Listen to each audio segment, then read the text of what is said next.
ಇನ್ನು ಬಳ್ಳಾರಿಯ ಸೆಂಟ್ರಲ್ ಜೈಲಿನಲ್ಲಿ ಯಾರ್ಯಾರು ಕೊಲೆ ಆರೋಪಿಗಳಿದ್ದಾರೆ ಆ ಕೊಲೆ ಆರೋಪಿಗಳ ಮೇಲೆ ತೀವ್ರ ನಿಗಾ ಇರಿಸುವಂತಹ ಕೆಲಸವನ್ನ ಜೈಲಾಧಿಕಾರಿಗಳು ಮಾಡ್ತಾ ಇದ್ದಾರೆ. ಯಾರ್ಯಾರು ಆರೋಪಿಗಳಿದ್ದಾರೆ ಅದರಲ್ಲೂ ಕೂಡ ಪ್ರಮುಖವಾಗಿ ಕೊಲೆ ಆರೋಪಿಗಳಿದ್ದಾರೆ, ಅವರ ಮೇಲೆ ತೀವ್ರ ನಿಗಾ ಇರಿಸುವಂತಹ ಕೆಲಸವನ್ನ ಜೈಲಾಧಿಕಾರಿಗಳು ಮಾಡ್ತಾ ಇದ್ದಾರೆ. ಇನ್ನು ದರ್ಶನ್ ಅವರ ಕಾವಲಿಗೆ ಪ್ರತಿ ಪಾಳಿಗೂ ಕೂಡ ಸಿಬ್ಬಂದಿಗಳನ್ನ ನಿಯೋಜನೆ ಮಾಡೋದಕ್ಕೆ ಅಂತ ಮುಂದಾಗ್ತಾ ಇದ್ದಾರೆ. ಪ್ರತಿ ಪಾಳಿಯಲ್ಲಿ 3 ಜನ ಆಫೀಸರ್ಸ್ಗಳನ್ನು ಅಂದರೆ ಅಧಿಕಾರಿಗಳನ್ನು ನಿಯೋಜನೆ ಮಾಡಲಾಗುತ್ತೆ. ಪ್ರತಿ ಪಾಳಿಗೆ 3 ಜನ ಸಿಬ್ಬಂದಿಗಳನ್ನು ದರ್ಶನ್ ಅವರ ಒಂದು ಭದ್ರತೆಗೆ ಅಂತ ನಿಯೋಜನೆ ಮಾಡೋದಕ್ಕೆ ಅಂತ ನಿರ್ಧಾರ ಮಾಡಲಾಗಿದೆ. 24 ಗಂಟೆಗಳವರೆಗೆ ದರ್ಶನ ಚಲನವಲನಗಳ ಮೇಲೂ ಕೂಡ ನಿಗಾ ವಹಿಸಲಾಗುತ್ತೆ. ಯಾರ ಜೊತೆಗೆ ಭೇಟಿಯಾಗ್ತಾ ಇದ್ದಾರೆ, ಯಾರನ್ನು ಮಾತನಾಡಿಸ್ತಾ ಇದ್ದಾರೆ, ಯಾರಿಗೆ ಹತ್ತಿರವಾಗ್ತಾ ಇದ್ದಾರೆ.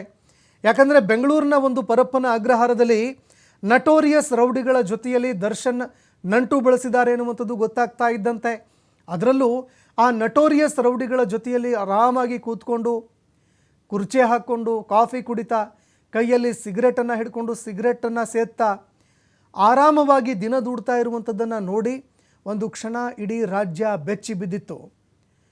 ಹೀಗಾಗಿ ಇಲ್ಲಿಯೂ ಕೂಡ ಅದೇ ರೀತಿಯಾದಂತಹ ಪರಿಸ್ಥಿತಿಗಳು ಎದುರಾಗಬಾರ್ದು. ಯಾರ್ಯಾರು ಕೊಲೆ ಆರೋಪಿಗಳಿದ್ದಾರೆ, ನಟೋರಿಯಸ್ ರೌಡಿಗಳು ಯಾರಿದ್ದಾರೆ ಅಂಥವರ ಮೇಲೆ ನಿಗಾ ಇರಿಸುವಂತಹ ಕೆಲಸವನ್ನು ಪೊಲೀಸ್ ಅಧಿಕಾರಿಗಳು ಮಾಡ್ತಾ ಇದ್ದಾರೆ. ಇದು ದರ್ಶನ್ ಅವರ ಭದ್ರತಾ ದೃಷ್ಟಿಯಿಂದಲೂ ಕೂಡ ಮಾಡ್ತಾ ಇರುವಂತಹ ಒಂದು ಕೆಲಸ. ಇನ್ನು ಅದೇ ರೀತಿಯಾಗಿ CCTV ಕ್ಯಾಮ್ರಾಗಳನ್ನು ಕೂಡ ಅಳವಡಿಕೆ ಮಾಡುವಂತಹ ಕೆಲಸವನ್ನು ಮಾಡಲಾಗಿತ್ತು. CC ಕ್ಯಾಮ್ರಾಗಳ ಮೂಲಕವೂ ಕೂಡ ಚಲನವಲನಗಳ ಮೇಲೆ ನಿಗಾ ಇಡೋದಕ್ಕೆ ಅಂತ ಪೊಲೀಸ್ ಅಧಿಕಾರಿಗಳು ನಿರ್ಧಾರ ಮಾಡಿದ್ದಾರೆ. ಯಾವುದೇ ರೀತಿಯಾದಂತಹ ವಿಶೇಷ ವ್ಯವಸ್ಥೆಗಳು ದರ್ಶನ್ ಕೈಗೆ ಸಿಗಬಾರದು. ಅಂದರೆ ಸಿಗರೇಟ್ ಆಗಿರಬಹುದು, ಅದೇ ರೀತಿಯಾಗಿ ಬಿರಿಯಾನಿಯೋ ಮತ್ತೊಂದೋ ಮಗದೊಂದೋ, ಇಲ್ಲಿ ಏನೇನು ವಿಶೇಷ ವ್ಯವಸ್ಥೆಗಳು ಲಭ್ಯ ಆಗಿತ್ತಲ್ಲ ಅದು ಯಾವುದೂ ಕೂಡ ಇಲ್ಲಿ ದರ್ಶನ್ಗೆ ಸಿಗಬಾರದು. ಅದೇ ಕಾರಣಕ್ಕಾಗಿ ಅಧಿಕಾರಿಗಳು ಎಲ್ಲ ರೀತಿಯಾದಂತಹ ವ್ಯವಸ್ಥೆ ಮಾಡಿಕೊಂಡಿದ್ದಾರೆ. ಒಂದು ವೇಳೆ ಏನಾದರೂ ಅಂತಹ ವಿಶೇಷ ವ್ಯವಸ್ಥೆಗಳು ಸಿಕ್ಕಿದ್ದೇ ಆದರೆ ಆಗ ಅಧಿಕಾರಿಗಳು ಮತ್ತಷ್ಟು ಮುಜುಗರವನ್ನು ಎದುರಿಸಬೇಕಾಗತ್ತೆ.